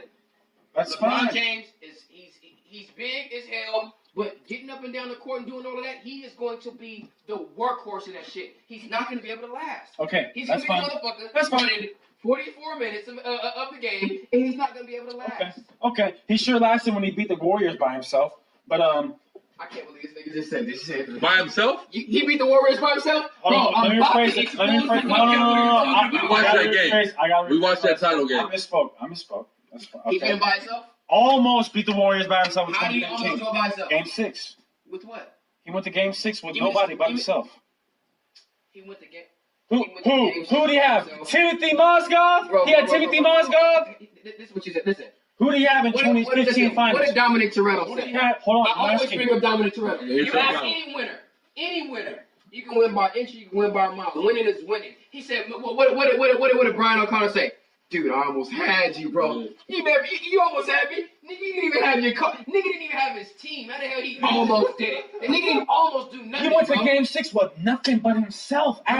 He almost averaged a triple double in the finals with 30 plus. Game 6. Yeah. Game 6 means that's not close. That's not almost. How is that not close? Almost is Game 7. Listen. Game 7 ain't almost. Now, hold on. Because the shit goes 7. You don't get credit for losing, bro. I'm never going to give a nigga credit for losing, bro. Okay. It just don't work that way. Either you had the shit or you didn't. Okay, no, that's fine. No. Listen. Here's my thing. I'm going to tell you this. Yeah. I'm going to tell you this. He almost did it in 6 games with nobody, right? Nobody. So that means the next year he should have clearly just swept it. There should have been no contest. No, they beat But him. they went to Game 7 down to the goddamn wire, the last 59 seconds of the game, and who came through? LeBron James went. Kyrie Irving. LeBron James went through. LeBron James came through with the block on Andre Iguodala. LeBron James came through with the block on Andre Iguodala. One of the legends in basketball. LeBron James came through. Hold on. One of the legends in basketball said, "The game has always been and will forever be about buckets." It's about buckets. Okay, it's about buckets, right? It's about buckets. I love it. Wait. Here's my thing. LeBron James so great, right? I'm a LeBron James fan. Let's take away LeBron's. Let's take away Kyrie's 41-point game with him and I'm not disputing LeBron that, with bro. 41, and let's take away another 38-point game that Kyrie had. If LeBron didn't have Kyrie, they don't win it. I agree. So that's what I'm saying. You keep sitting there talking about he did all of this shit by himself. He didn't do nothing, bro. It was a game where niggas are sitting there looking like they ain't got no team, and we can sit up and cruise to the fucking Okay, game. Now let's get back to 1992. Let's get back to 1992 versus Tripping over this little 2012. goofy ass shit, bro. I have LeBron. Fast break offense. LeBron is not gonna stop Magic Johnson in his court vision. Okay, that's and fine. facilitating I don't think the he's game. gonna stop him. And guess what? You're gonna have Scottie Pippen on one wing. You're gonna have Michael Jordan on another wing. Killer. You're gonna have David Robinson trailing. That's fine. Killer instinct. Come on, bro. Okay, that's Ultra fine. instinct. But Come on, bro. And The guess thing is, what? it's ultra And guess instinct. what? Forgetting the other Magic side of the Johnson- ball. Magic Johnson does not know. He doesn't have to know how to shoot, but guess what? He can get buckets. That's fine. No, first of all, Who gonna stop the sky hook? nigga, this sky hook ain't gonna work on LeBron James. Yeah, sky hook. I'm gonna tell you this. I'm gonna tell you this. LeBron James one-on-one defense is really not that good. Yeah. How many times LeBron James first team All NBA defense? No. He doesn't know. I'm asking you a question. Listen. Do you know? First time All NBA, LeBron James. How many times? I'm sure plenty. Plenty. 7 or 8. Why? Because he's one of the best defenders in the league. Now, number. No. See, the motherfucker trying to fast talk you like I'm stupid. How do motherfuckers determine you being all defense? By looking at what you do on your impact on defense. What's LeBron's impact on defense? He got a lot of impact on defense. He's got perimeter D? Yes, he has perimeter D. He's got great help side D. He's got great one-on-one D. First thing he's doing, great help side D. So help side D is not important. Help side is not I important. didn't say. I said that's the only thing you can give that nigga. He can track your ass down and pin your shit on the goddamn backboard. Mike was doing that at 50. No, first of all, let's go to Michael Jordan. How many? Listen, do LeBron got more all defensive teams than Mike? I don't know. Thank you. Hell no. I don't. But he could. And guess what? Mike did it in 13 seasons, and LeBron's on his 15th, and he's still. Now watch this. Right? Michael Jordan is Michael Jordan is arguably one of the best perimeter defenders in the league. But He wants to argue it. But guess what? He go hand check. Go ahead. no. Okay. I was about to say, you better bring a hand check. He's a better defender than Kobe. Basketball. He's a better defender than Kobe. I give you that. Better than any of these. But Kobe Bryant is a 9-time All-NBA first-team defender. So he says that this ain't no bum on defense. That's checking Mike. Now let's go to Scottie Pippen. We're talking about another era, bro. Hold on. We're talking about the same Michael Jordan that got 42 busted on him in the first half against Kobe. So we didn't gotta go there. Wait. How old was that nigga? I don't give a goddamn. I don't care if he was 40. Wizards? Yes, he was on the Wizards. If he had on a blue jersey, none of it counts. Yeah, he was on the Wizards. So you're telling me that somebody who's older than the player that you're talking about when he retired Yeah. He's older than that. But hold on. And the nigga gets Kobe dropped 60 in his last game. Old as hell. Hold on, listen, coming off all kind of that's career bullshit. Listen. First of all, I'll never let anybody reference that game. No, We're letting everybody just let it shoot. I'll take that because and they won too. So really, you can't. No, wait. Won their 18th game of the season. I'm gonna let them have it. You know why? I'm gonna let them have it. You know why? Because Mike went for 50 at 38. Okay. And Kobe went for 60 after coming. You know how many injuries? 37. You know how many injuries Kobe's gone through? How many injuries Mike Kobe's went gone for through? 50 at 40. Okay. That's I don't take that away from him. But you know how many So why do you injuries? even bring How that many up? injuries has Mike had to deal with as opposed to Kobe? He's had to deal with plenty. How many potential career-ending injuries has Kobe had to deal with as opposed to Mike? 1. 3. Which ones? He got a torn ligament in his shooting hand. He got a broken kneecap, and he got a torn Achilles. Listen. 3. Michael Jordan had 1, and that was his rookie year when he broke his damn foot. First of all, so you're telling me Mike didn't have shoulder injuries? Mike didn't have. I said career-ending injuries. Surgery injuries, bro. What are you talking about? That's not a potentially Listen, Jordan just ain't a pussy, Hands, man. shoulders, all type of Let's stuff, talk bro. about what Michael is going to do. Go look at his Wizards career. Let's go to the horse's mouth. Let's see what Michael Jordan said. He said the only player that could give him problems one-on-one is Kobe Bryant. Why? Because he steals all my moves. Thank you. And that's just him being modest. Okay. Bro, come on. That's what you said. Go watch. No, so Michael Jordan steal moves? Did Michael Jordan steal moves? No. Oh, he didn't. So he hasn't admitted he stole moves from Jerry West. He hasn't admitted he stole moves from Dr. J. He stole from Jerry West. Hold on. He said I've taken moves from Jerry West. I've taken moves from Oscar Robertson. I've taken moves from. So give me a Jerry West move. I mean, Thank you, because you know why? No, I don't know. No. I'm gonna tell you this. Who created the crossover? What do you mean who created the crossover? crossover? Who created the crossover? Someone say Hardaway. Someone said Hardaway, right? But that's then the killer said, crossover. He created the killer crossover. No, you're talking about Allen Iverson created the killer crossover. Tim Hardaway created a little hezzy and then cross. That's Tim Hardaway. No. Yes, it is. No. Yes, it is. Tim Hardaway did the UTEP two-step, which was a between leg crossover to the right. Well, okay, come on. Either way, I'm a talent skills guy. But the point could have made up all that shit. So Kobe versus Michael. Hold on, no, because I'm about to bust you, and then you keep trying to do each other run. I'm not up in that. I'm not trying to run. Let's do it. What you don't understand is this.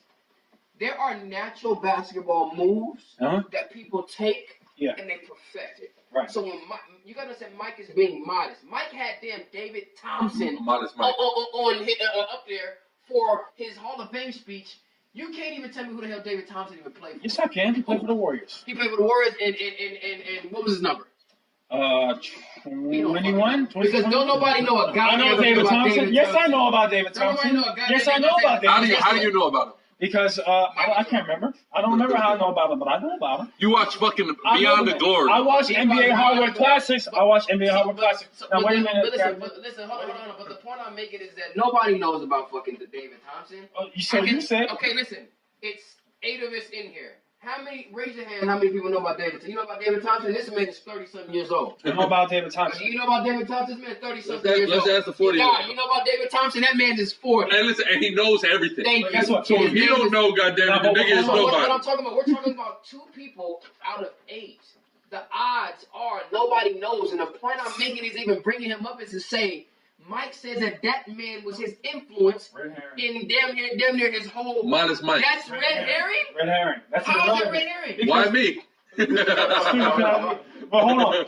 That has nothing to do. The fact of the matter is, you tried to say, "Oh, well, Mike's just being modest," and then you brought up, "Oh, well, because he said Kobe stole his moves." Okay, well, by your own admission, you're saying Michael took some moves from David Thompson, and then he's also saying he took moves from Jerry West. Everybody takes moves from somebody. No. See, this is what you're doing. You're trying to overtalk me, and I'm too poised and too patient. Go ahead, Slot. Go ahead. I'm going to give you the floor. My fault. Go ahead. For you to try to fast talk me. Go ahead. The difference between what Mike did with David Thompson, Jerry West, and all of these old-ass motherfuckers is that you can clearly compare their 2 games and see the difference in how Mike administered these moves than what they did. But when you look at somebody like Kobe Bryant, it is a carbon copy. There's a difference. He took one move from him. MJ fadeaway is all he took from that Bro, nigga. listen, I'm gonna tell you this. I know you've seen the mimicking moves of Michael Jordan and Kobe Bryant. I'm talking about that shit is scary. It's almost scary. Well, hold on. It's almost scary. Now, watch this. No. Now I'm gonna get to some milestones. Yeah, I'll take a double shot. Man, I need somebody to hit Jack for me. Or wherever. I got some money on it. All right, go ahead. Let's look at milestones. Who has See, more listen, wait. Oh, now he mad. I know he mad. No. You keep, damn, bro. Like, I wonder how it is when you talk to a woman, man. You can't stay on one goddamn track. He wants to just sit up here and just throw all of his load out, and then now you ain't got foreplay, baby. Wine and dine me, baby. Chill out. Bring it out. You know what I'm saying? I don't need you to wine and dine me. I'm sitting up here just think you gonna come in here and hit this? Relax. We gonna get there. Okay. We've already established Kobe stole everything from Mike. Thanks. That's the only reason why Mike is saying, oh, anybody that probably give me problems is Kobe because he stole all my moves. Insinuating what? That Kobe might be able to kind of telegraph or whatever. But at the end of the day, give me problems, not beat me. thank you. He said he could beat him. When? Show me right now. I'll show you Pull right up now. He said he could beat him? He said the only person I feel like could beat me is Kobe Bryant. Listen. I want you to bring that up. Okay. I want you to bring that up. But here's my thing. Beat him where? One-on-one. This is what he keeps trying to do. I for the record, and people can reference this early on in the podcast. What this young man is doing, that I respect highly, is trying to isolate everybody into a one-on-one game. Like this is the playground, and it's not one-on-one. Yeah, facts. It's not one-on-one. You trying to give them isolated, accolades or advantages, and this is a 5-team like they're playing to 11, bro. Thank you. Like this is a one-on-one game. That's an aspect of basketball. That's what you're trying to realize. One-on-one is an aspect of basketball. Yes, it is. On a professional level? Yes. No. Listen. No. How many? I'll give them that, but explain to me how many people on the floor actually practice one-on-one during the game? No. Hold on. What do you mean? How many people on what team? Listen. Which play? What are we talking about? The Dream Team versus the 2012 team, or just? Yeah, we're talking about the Dream Team. How many people on the 2012 team is going to play one-on-one ball?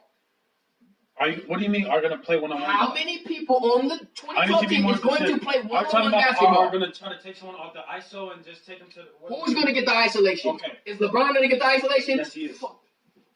On Magic Johnson, he's not going to get the isolation. He's going to blow right by him and dunk on whoever. He's going to blow right by him. And then bang out on David Robinson. Bang out on David Robinson. He's going to bang out on Patrick Ewing. First of all, David Robinson is going to put a goddamn elbow on that nigga's chest. Okay, thank you. Boom, he's out of there. He's out of there. See, that's pussy. That's the pussy league. No, it ain't pussy. The thing is this. He's not out of there. And maybe in 2018 rules, maybe. We'll be in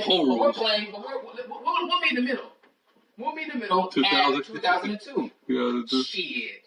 He gonna put him up. Nigga, when Ben Wallace was going there putting the elbows in nigga's chest. When Shaq was down there. See, people don't even realize they changed the rules because of Shaq and because of how dominant he was. He was in there smacking niggas. This is when Allen Iverson is going through the lane, getting bumped out the damn air. That's what I had to. This is me being a short player. This is when I realized, like, you cannot fuck with niggas like that. I'm in the air, I can get up there, but man, I'm talking about the slightest motherfucker bump you, nigga, like a damn sailor or a damn pilot. 1 degree, take your ass way. 1 bump, take your ass way the hell off the check. So the point I'm making is this. The times changed to where now you playing and one. Back then you played and what? And what? Hey, see this brother? Back then now it's and hard body check, like niggas. Body check. And wait. You see what he said? Oh, hand check or not hand check? If we play hand check, it's already right. If we play hand check, then it's even worse. It's an even worse situation because now you can't say, okay, well, I'll give you a hand check, but then we got to take away, you know what I mean, the bump in the lane. Defensive three. You know what I'm saying? The defensive three in the key, or what is that? Outside the restricted area. Now we got the restricted area now. It wasn't none of that shit back in the day. Nigga, you get as far as you into the lane, elbow. As far as the lane, elbow. Nigga giving you elbow at the 3-point damn line. Elbows. But the point I'm making is this. You're not playing fundamental basketball. On a 2012 Dream Team, Niggas are not getting one-on-one play like that. You know what it's going to do? It's going to slow down the game for you guys, and it's going to speed up the game for the 92 Dream Team. You know why? Because only one person on the 92 Dream Team is playing one-on-one basketball, and that's Michael Jordan. That's a half-court ball. Boom, let's get his motion going. We're going to isolate Mike. Boom, he's going to get the turnaround. On the baseline, he's going to get the turnaround. Boom, in the shit. And Kobe going to do the same thing against him. He's not. Oh, he's not? So he did. What about when he had 42 on Buddy? On the first half? At 38. I don't give a fuck. Okay, no. 58. I don't care if he was 160. I don't care if he was Deuteronomy 28 and 68. Let me ask you this. What was Mike doing to Kobe when he first came into the league fresh? He was giving this nigga buckets. No, Kobe. No, he wasn't. He wasn't. Kobe was going for like a dub. Mike was going for like 35, 38, 40 points. Kobe was going for 31 on Buddy, actually. Man, oh my goodness, dude. Oh my goodness. Who got the win? Chicago Bulls. Don't worry about it. See that? This dude don't even understand basketball. What the game is about. Because again, he's so focused on individual accolades and the people as an individual, but they can't play well together. This is why Russell Westbrook is sucking like a motherfucker with 3 damn. Sucking? He's horrible. Their team sucks. Their team sucks. Their team sucks. They're flops. They don't have home court, bro. They have Russell Westbrook, Carmelo Anthony, and Paul George that don't have home court. Right now? They're a flop. The Minnesota Timberwolves are better than them right now. But Minnesota is stacked right now. But at the same time, again, who's the go-to guy? On what team? On the Timberwolves. Jimmy Butler. He's the man. That's the guy that you're going to. It's an established system. When you got this 2012, there's way too many Chiefs. Not enough fucking. Kobe was the go-to man on that team. You know why? Because LeBron is a facilitator. Yes, because LeBron is a facilitator. Listen, this is how we gonna argue this. Are you the coach of the 2012 team and I'm the coach of the 92 team? Mm-hmm. I'll destroy you. No. Every time. I'll destroy you every time. We're gonna play run and gun basketball. Hey, I got the same question as you earlier too, Issa. Who's gonna get rebounds for your team? I'm gonna tell you, it's gonna have to be in a one-game situation. We're gonna do a series. Mm-hmm. We're gonna do a series. 7. I'm gonna say this. Kobe's gonna have to go for 80 every game. All right. You barely have Durant. 2012 Durant though. Okay. Oh, he doesn't have Ultra Instinct. Someone bump the shit. Stop. Look up 2012 Kevin So Durant. tell this nigga, bro. Stats. No, The Dream Team, they all have Ultra Instinct. Listen, That whole we're talking about Kevin Durant in a 7-game championship setting. He didn't come through. And he had the most explosive motherfucker on the goddamn thing. And he had James Harden too. And Serge Ibaka. No, 2012 did they have James Harden? Yeah. Yeah, he had James Harden. And Serge Ibaka. They had a great squad that year. They did. Great squad. They should. They're all young. Oh, now they're young. That's my whole point. You just cut yourself. On your own sword. You They were young get in this man. 2012. He's bleeding. You bleed. Get this man. He's bleeding. You just cut yourself. LeBron wasn't young in 2012. LeBron was young in 2012. It was 9 years in the league. LeBron was around our age. He's 9 years in the league, but he came in the league at 18 years old. Okay, so that means he was what? How old was he? Like 26. 20. That's not young. I mean, that's not that young though. It's pretty young. My fault. Yeah. Mike was in 92. Mike came into the league at what, 21? Yeah, Mike was about like 27, 28. Okay then, so was Mike young then? Was this a young ass nigga? Nah, he was damn near 30. That motherfucker was a vet. Okay, so LeBron James was damn near a vet. But okay, listen, let me ask you this. 2012 is when LeBron made that bitch ass move. That's when that was the second year. That was the second year. 2011. Listen, I'm gonna say this. That was when LeBron was horrible, bro. That was when LeBron was horrible. That was when I really just had a disdain for LeBron. I said, Horrible? fuck this nigga. You mean horrible? Horrible, bro. So in the top 5 players in the league, he wasn't in the top 5? That's not what I mean by horrible. What I mean by horrible is he did not have the mentality of being a championship caliber I don't deny it. because of his style of playing. Yes. So But that's before 2012. No. 2012, he just so happened to luck up and run into a young ass team, as you've already stated, who was inexperienced, who really, was wet behind the ears, and these niggas didn't really do anything. Really? So Then why did they beat the San Antonio Spurs who are veterans? Huh? Answer that. First of all, they didn't beat the San Oh, Antonio. they didn't beat the San Antonio Spurs? Listen, They didn't beat the San Antonio No. Spurs? That was in 2014. No, did they beat the San Antonio Spurs? The Thunder, did they beat the San Antonio Spurs? Did the Thunder beat the San Antonio Spurs? Oh yeah, coming out of the West, yeah. Oh, but wait a minute. They're veterans. They're all veterans that have playoff experience. They've been to the finals. What the? That ain't got nothing to do with They anything. didn't have.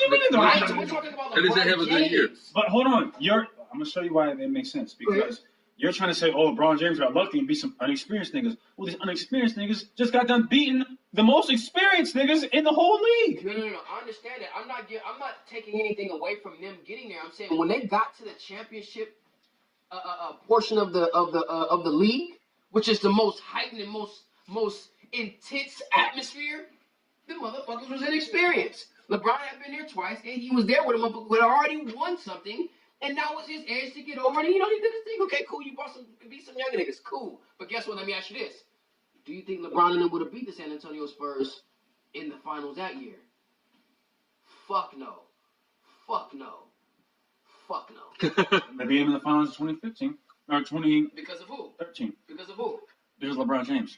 Oh, Ray Allen. Because of Ray Allen. Why is it that we have so many situations where we can show how LeBron James didn't show up? Okay, and Michael Jordan won because of Steve Kerr. I mean, what the hell? That's not true. Yes, it is. That's the same analogy. No. It's not the same analogy. Okay. It's not the same analogy. Oh, but you're right. He won a Steve Kerr and Tony Kukoc. Anthony Kukoc. And Listen. And Boris Grant. Let me ask you this. And Ron Harper. Hold on, let me ask you this. Who made those passes to those people? Bring it out. Who made the pass to? Shit, He's one. on his own sword. He's done. He finished. No, it's not. Finished. That's one play. You're isolating one play. It's two. I'm talking about Ray Allen. We're talking about. Chris Bosh made the pass. Chris Bosh made the pass. We're talking about 2012 when. 2012 where really when we look at it, Dwayne Wade. Come on, Dwayne Wade was the fucking man. No, he wasn't. He was That's why he got another. He had a previous ring. Dwayne Wade was a no-show. No show. So what was that? 2011 when LeBron didn't show up and Dwayne Wade did, and it was averaging 35 in the finals. Well, give me a year. I know it was one of them years. Wade and Shaq took the champ. That was back. That was the first. That was 2006. That was 6. Wait. So no. What year I'm was showing you then. What year was it? 2011. That was choked that was against the Mavericks. Dwayne Wade choked? No, LeBron James. Okay, LeBron. Okay, so it's 2011. 2012, LeBron came in. Cool. Here's my thing. We see Ray Allen come through. Jesus Shuttlesworth. Came through. One shot. Wait. Who took the shot right before? The shot. Who took the shot right before? LeBron. And did what? And missed. And the nigga ain't took a shot since. Scary. Nigga ain't took a shot since. Scary. And he just finally took one the other day when he beat Minnesota, and that was what goddamn 8 years later, or 5 years later. He didn't take a shot since. So this is the same LeBron James that hit a game winner in the Pacers in the Eastern Conference Finals in Game 6, right? When? What year was this? 2015. No, slap. He was with Miami Heat, so 2013. And then they went out to beat the Spurs. The same. No. Yes. Yes, they did. They beat the Spurs. No, they beat the Spurs in 2014. In 2013, they lost.